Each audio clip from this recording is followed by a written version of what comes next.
pasti bagimu tak layak di mata manusia, namun berharga bagimu.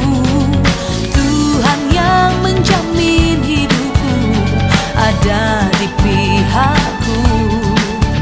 Ku tak akan pernah goyah, sebab aku lebih dari pemenang.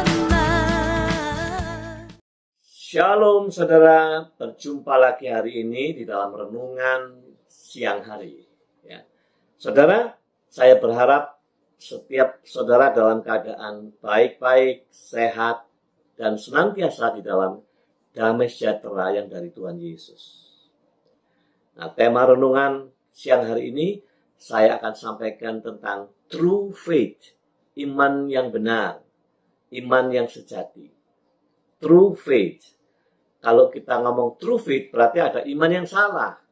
Memang benar, tidak semua orang Kristen yang katanya percaya Yesus, punya iman kepada Yesus. Ternyata tidak sedikit yang meletakkan iman atau praktek imannya salah. Bukan seperti yang Tuhan rindukan. Ingat ya, iman ini Tuhan yang memberi. Tuhan ingin memberikan iman kepada saudara itu supaya Tuhan punya perbedaan umatnya dengan bukan umatnya. Ya. Ada maksud khusus, maksud utama saudara diberi iman kepada Tuhan Yesus. Nah, mari saudara, berkaitan dengan iman yang benar di dalam saudara waktu meminta kepada Tuhan, di dalam doa saudara minta sesuatu kepada Tuhan, tentu membutuhkan jawaban supaya permintaan ini dipenuhi oleh Tuhan. Ya. Dan jawaban Tuhan selalu tidak lepas dari 3. Yang pertama, Tuhan menjawab ya. Yang kedua, Tuhan jawab tunggu. Yang ketiga, Tuhan jawab tidak. Nah, yang ketiga inilah membutuhkan jawaban penting ini. Mengapa tidak? Sehingga tidak terpenuhi apa yang dirindukan oleh doa saudara. Kalau iya itu oke. Tuhan bisa katakan iya, bisa segera. Ya. Atau Tuhan ngomong tunggu, berarti ini saatnya Tuhan yang kita butuhkan. Ada saatnya. Nah, proses penantian inilah yang membutuhkan kesabaran dari umatnya. Sabar. Ya.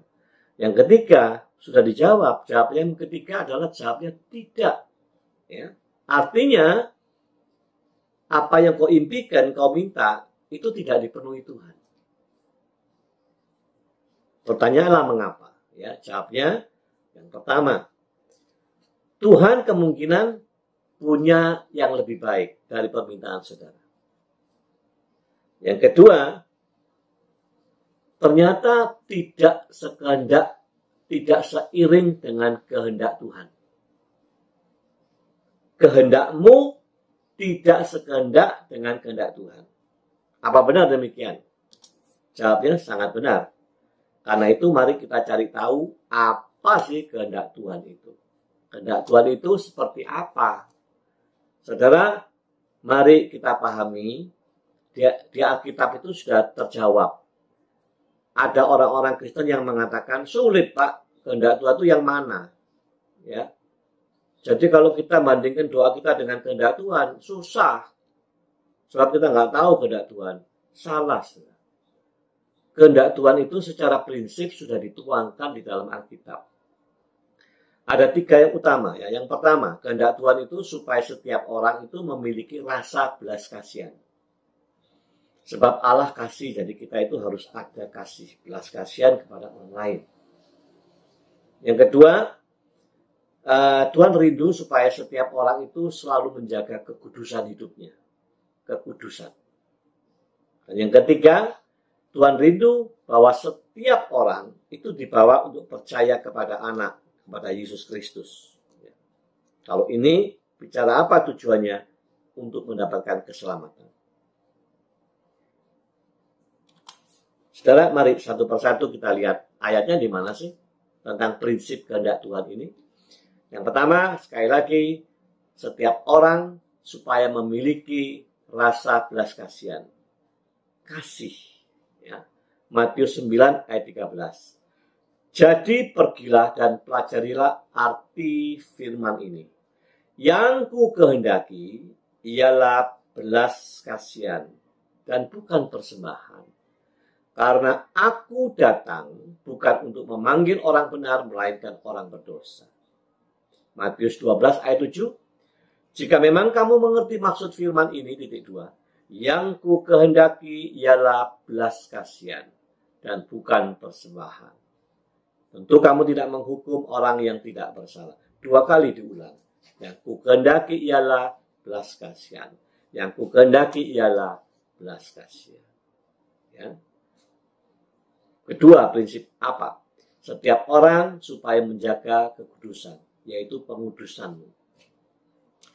Memang kita ini di dalam kehidupan di bumi ini, kita harus mempertanggungjawabkan hari demi hari untuk kita membawa kekudusan dalam hidup kita. Ya, supaya apa? Supaya ini membawa kemuliaan Tuhan. Di mana ayatnya? 1 Tesalonika 4 ayat 3. Karena inilah kehendak Tuhan. Inilah kehendak Allah. Apa titik 2? Pengudusanmu. Sekali lagi, pengudusanmu. Yaitu supaya kamu menjauhi percabulan. Efesus 4 ayat 3. Dan mengenakan manusia baru yang telah diciptakan menurut kehendak Allah di dalam kebenaran dan kekudusan yang sesungguhnya. Saudara camkan ayat-ayat ini. Lalu satu lagi Ibrani 12 ayat 14. Berusahalah hidup damai dengan semua orang dan kejarlah kekudusan. Kejarlah kekudusan. Sebab tanpa kekudusan tak seorang pun akan melihat Tuhan. Tanpa kekudusan tak seorang pun melihat Tuhan. Inilah kehendak Tuhan, prinsip yang kedua. Lalu prinsip yang ketiga, supaya setiap orang itu dibawa menjadi percaya kepada Yesus Kristus dengan tujuan untuk hidup kekal, keselamatan, menemukan keselamatan. 1 Yohanes 3 ayat 23. Dan inilah perintahnya. Kalau perintahnya berarti ya kehendak Tuhan. Supaya kita percaya akan nama Yesus Kristus, anaknya, dan supaya kita saling mengasihi sesuai dengan perintah yang diberikan Kristus kepada kita. Supaya percaya kepada Yesus. Yohanes 6 ayat 40. Sebab inilah kehendak Bapakku, yaitu supaya setiap orang yang melihat anak dan yang percaya kepadanya, setiap orang yang melihat Yesus dan percaya kepada Yesus beroleh hidup yang kekal, dan supaya aku membangkitkannya pada akhir zaman. Bicara keselamatan. Jadi 3 pokok prinsip inilah yang harus terus nempel dalam pikiran benak saudara dan hati saudara. Masih satu lagi, 1 Timotius 2 ayat 4. Yang menghendaki supaya semua orang diselamatkan dan memperoleh pengetahuan akan kebenaran. Jadi yang dikehendaki Tuhan supaya semua orang diselamatkan dan mendapatkan pengetahuan yang benar. Inilah prinsip kehendak Tuhan. Saya ulangi ya kata kuncinya. Yang pertama tentang belas kasihan. Yang kedua tentang hidup kekudusan. Yang ketiga supaya tiap orang percaya Yesus Kristus untuk diselamatkan. Ya. Jadi semua unsur ini bicara untuk kemuliaan Tuhan. Jadi kalau saudara punya kerinduan, berdoa, cek apakah permintaan saya ini selaras dengan prinsip-prinsip kehendak Tuhan. Ada yang mengatakan begini, nah bagaimana Pak kalau kita ingin tahu secara spesifik, ya kehendak kita yang spesifik, kehendak Tuhan bagaimana kehendak kita, yaitu gumulkan secara pribadi. Tapi secara umum, ini sudah disampaikan kepada setiap umatnya. prinsip-prinsip ini jangan kau langgar. Contohnya ya, kekudusan. Kalau bicara kekudusan, artinya gini loh, orang yang dikuduskan itu engkau sudah dipisahkan untuk Tuhan. Sehingga pikiranmu, perasaanmu, perkataanmu, kehendakmu sudah seperti Tuhan, seperti Yesus. Engkau sudah bukan orang dunia lagi. Engkau sudah manusia baru yang sudah dipisahkan buat Kristus, itu namanya dikuduskan. Ya. Jadi jelas sekali prinsip ini. Artinya kalau kita berdoa minta kepada Tuhan, kalau mengandung unsur duniawi, kedagingan, untuk hawa nafsu, egois, ya itu nggak cocok. Artinya tidak sejalan dengan kekudusan. Bisa dimengerti ya? Nah, saudara, jadi landasan doa permintaan saudara dan saya, landasannya adalah harus sekehendak dengan Allah. Sudah jelas ya sekarang ya. Bukan bingung lagi, kehendak itu sudah tahu dari apa kehendak Tuhan. Itu ada di Alkitab ya. Nah, sekarang kita mau cari tahu yang meneguhkan bahwa benar memang segala sesuatunya harus menurut kehendaknya. Tidak mungkin Tuhan menerabas, Tuhan memotong, Tuhan membatalkan, Tuhan melawan apa yang sudah difirmankan. Tidak mungkin. Ayo kita baca 1 Yohanes 5 ayat 14-15. Dan inilah keberanian percaya kita kepada Yesus, kepadanya, yaitu bahwa Yesus mengabulkan doa kita jikalau kita meminta sesuatu kepadanya menurut kehendaknya. Garis bawahi, menurut kehendaknya ya. Yohanes 15 ayat 7. Jika kamu tinggal di dalam aku dan firmanku tinggal di dalam kamu, minta apa saja yang kamu kehendaki dan kamu akan menerimanya. Ayat ini sangat disukai ya. Tetapi syaratnya kan kalau Kristus tinggal di dalam kamu dan firman Dia ada di dalam kamu, artinya apa? Kau ini manunggal, melekat erat, manunggal dengan Kristus, manunggal melekat erat dengan firman-Nya. Kalau sudah manunggal, maka pikiran, perasaan, kehendak, kemauan, kerinduanmu persis seperti kerinduannya Tuhan. Tidak mungkin manunggal engkau punya kerinduan kedagingan, duniawi yang kuat, ya, hanya memikirkan materi-materi terus. Nggak mungkin. Ya, kalau manunggal itu tidak mungkin, karena pasti inline dengan kehendak Bapa. Ini yang dimaksud.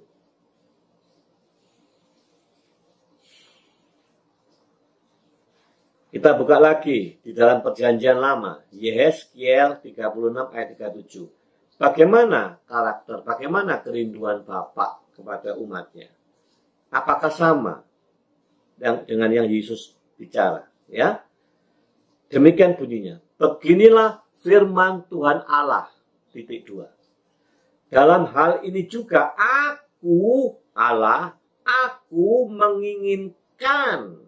Ya, jadi Allah itu ingin apa? Supaya kaum Israel, orang-orang Israel ini meminta daripadaku, berdoa minta kepada Allah. Minta apa? Perhatikan bunyinya. Supaya kaum Israel ini minta kepadaku apa yang hendak kulakukan. Mintalah apa yang hendak Allah lakukan. Jadi kehendaknya Allah. Supaya umat Israel itu merindukan, memohon kehendak Allah yang terjadi. Bukan kehendaknya umat Israel sendiri. Ya, sangat jelas, clear, bahwa doa yang benar itu adalah harus inline, sesuai, sejalur dengan kehendak Tuhan. Ingat, apa yang Tuhan katakan ini tidak mungkin dilanggar sendiri oleh Tuhan. Tidak mungkin dibatalkan atau ditabrak begitu aja. Tidak mungkin. Ya. Nah, saudara, mari kita masuk cari tahu ayat-ayat yang menarik, ya, ini sering jadi perdebatan. Ini menarik ini tentang true faith ini, ya. Sehingga kalau salah memikirkan, salah menafsirkan, salah menaruh kata pentingnya di mana, maka salahlah kita, ya. Padahal true faith ini, iman yang benar, yang murni, yang sejati ini sangat penting untuk generasi-generasi ke depan, generasi orang-orang di bawah kita yang masih muda, supaya benar, ya, imannya benar. Ayat apa yang menarik? Nanti saudara baca di rumah. Ayat di Lukas 18 ayat 1 sampai 8. Ini bicara tentang perumpamaan. Catat ya, perumpamaan tentang hakim yang tidak benar. Jadi ada seorang janda menghadap kepada hakim, memohon keadilannya, terus minta karena ini merasa benar, ya. Janda ini merasa di pihak yang benar tapi dia nggak berdaya, kira-kira begitu ya. Dia terus meminta, memohon terus sampai hakimnya ini capek menghadapinya. Daripada diganggu, lebih baik ya sudahlah, tak jawab, tak kabulkan permintaannya. Nah, ini loh yang menjadi persoalan pemikiran yang lain, yang berbeda. Biasanya kalau bicara perumpamaan, ini di ayat pertamanya itu ada pesan utamanya. Kalau saudara baca, pesan apa ini? Ini pesan kalau saudara berdoa, memohon, minta sesuatu kepada Tuhan, itu supaya Tuhan rindu, berdoalah dengan tidak jemu-jemu. Berdoalah jangan jemu-jemu. Jangan bosan-bosan. Jangan patah arang. Jangan menyerah. Ya. Terus doa dengan tak jemu-jemu ini menandakan keseriusanmu kepada Tuhan. Memang benar, pesannya adalah doa jangan kau jemu-jemu. Jadi ini apa maksudnya ini? Hati-hati saudara ya. Ini ada yang kritikal di sini. Kalau pesan utamanya tadi adalah landasan doa saudara, landasan, fondasi doamu itu harus sekehendak dengan prinsip-prinsip kebenaran yang sudah kita tahu di Alkitab tadi. Landasan. Ya. Jadi hati-hati bedakan antara cara engkau meminta, cara berdoa dengan tidak jemu-jemu, dengan tidak patah arang yang memang diinginkan Tuhan. Caranya jangan jemu-jemu, ya. Bedakan dengan konten doa. Isi doamu. Nah, yang saya mau bicarakan, isi doa orang yang benar, itu bukan isi doa kedagingan, bukan isi doa egois, hawa nafsu, mementingkan diri sendiri untuk kesombongan. Tidak, karena konten ini harus dikontrol, yang kontrol saudara, introspeksi. Permintaan ini harus landasannya sesuai dengan kehendak Tuhan. Tidak susah kan, tadi kehendak Tuhan udah tahu kan, prinsip-prinsipnya ya. Kalau ingin yang detail pribadi, mintalah bergumul dengan Tuhan. Detail. Tetapi kalau engkau peka, secara prinsip udah tahu, permintaan saya ini untuk apa ini. Ya. Jadi ayo bedakan, satu cara berdoamu tidak jemu-jemu, memang itu yang dirindukan Tuhan. Kalau udah ngerti itu benar, permintaanmu permintaan yang benar, jangan jemu-jemu untuk meminta, gitu loh maksudnya. Ya. Konten ini harus berlandaskan sesuai dengan kehendak firman. Memang caranya jangan jemu-jemu dong. Jangan patah arang di jalan. Tuhan baru mau jawab kok sudah patah. Paham ya? Bedakan. Cara tidak jemu-jemu, tetapi kontennya harus landasannya sesuai dengan firman. Percayalah saudara, saudara punya iman ini tidak buat ngawur, asal minta dengan modal. Nah ini loh, ini salahnya. Penekanannya itu hanya di tak jemu-jemu. Padahal permintaannya berlawanan dengan kehendak Bapa, berlawanan dengan prinsip kekudusan, berlawanan dengan prinsip belas kasihan. Tapi saudara getol dengan tak jemu-jemu, mengimani terus supaya dikabulkan Tuhan. Apakah ini? Kalau ini dikabulkan Tuhan, bukankah Tuhan Yesus menabrak firman-Nya sendiri? Bukankah Tuhan melindas semua, menggagalkan sendiri perkataannya? Bahwa Yesus sendiri itu ngomong selama dia hidup. Apa yang kulakukan? Pekerjaan-pekerjaan yang kukerjakan. Ini adalah pekerjaan-pekerjaan bukan dari aku. Ini semua pekerjaannya Bapa. Apa yang kupikirkan, yang kuperkatakan, yang kulakukan bukan dari aku. Tetapi ini dari Bapa, artinya kehendaknya Bapa. Katanya Yesus teladan kita.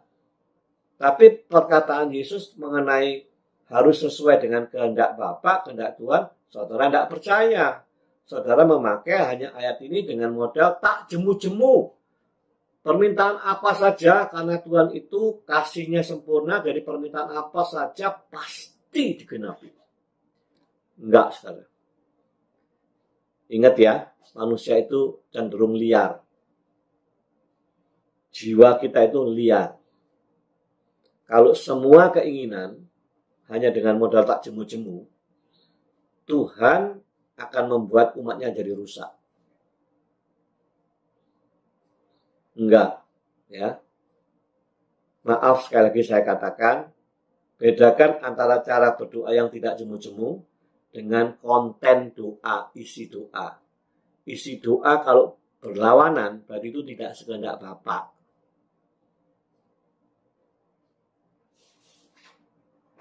Maaf ya, kita merindukan sesuatu, bisnis. Saudara jadi perantara lah ya, maklar.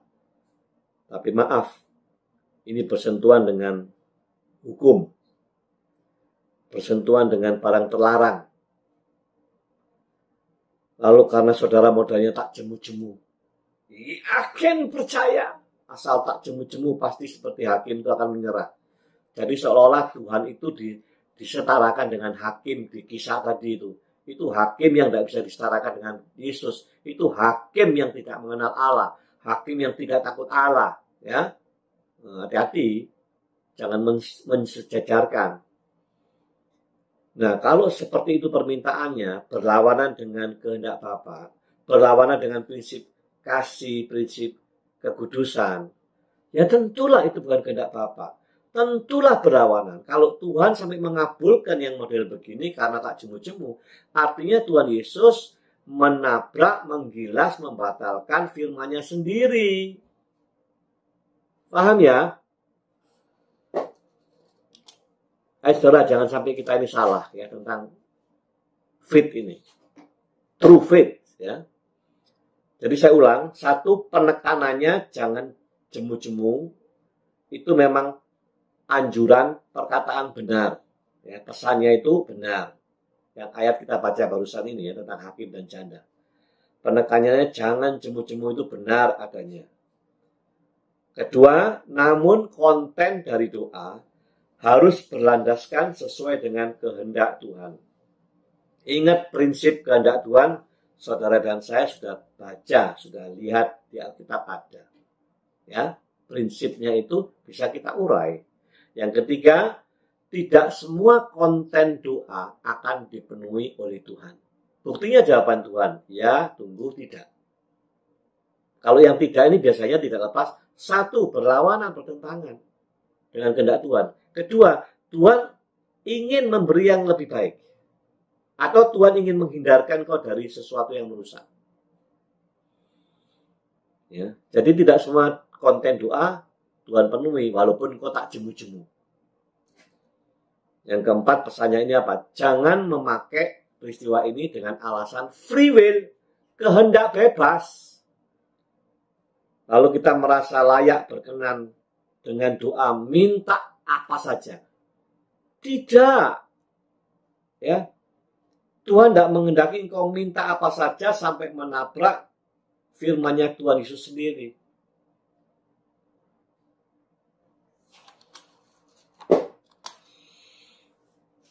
Saudara, true faith. Banyak orang menggunakan iman ini secara salah. Ya. Iman manusia ini seringkali menggunakan iman untuk meng-create banyak keinginan-keinginan pribadi. Manusia itu ada need, ada wants. Dan tidak sedikit orang meng-create melalui iman wants, keinginan-keinginan, bukan kebutuhan. Kalau sudah meng-create wants, biasanya itu tidak lepas nanti bersinggungan dengan kecenderungan duniawi, kecenderungan egois, mementingkan diri sendiri, kecenderungan kedagingan, hawa nafsu, kesombongan yang pada akhirnya akan menciptakan, membawa orang itu sendiri kepada kerusakan. Hidup yang rusak. Padahal iman yang Tuhan berikan kepada saudara dan saya, itu tujuan utamanya untuk apa? Supaya saudara dan saya ini hidup membawa ketaatan, kesetiaan, dan menyenangkan hatinya Tuhan, yang semuanya ini akan membawa kepada keselamatan hidup saudara. Iman saudara itu dipasang supaya engkau hidup taat, setia, menyenangkan Tuhan, yang pada ujungnya menjurus kepada bicara keselamatan. Keselamatan hidup saudara, kehidupan kekal saudara. Ya. Nah, kita akan membaca ayat yang sangat penting bagi semua orang Kristen, bagi semua orang gereja. Ayat ini sangat-sangat penting. Ya. Di mana pentingnya ayat ini? Ini ada di 2 Petrus 1 ayat 5, 6, 7, 8 sampai 15. Saudara baca di rumah.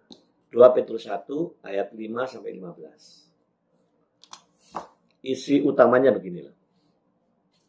Saudara dan saya harus sungguh-sungguh berusaha.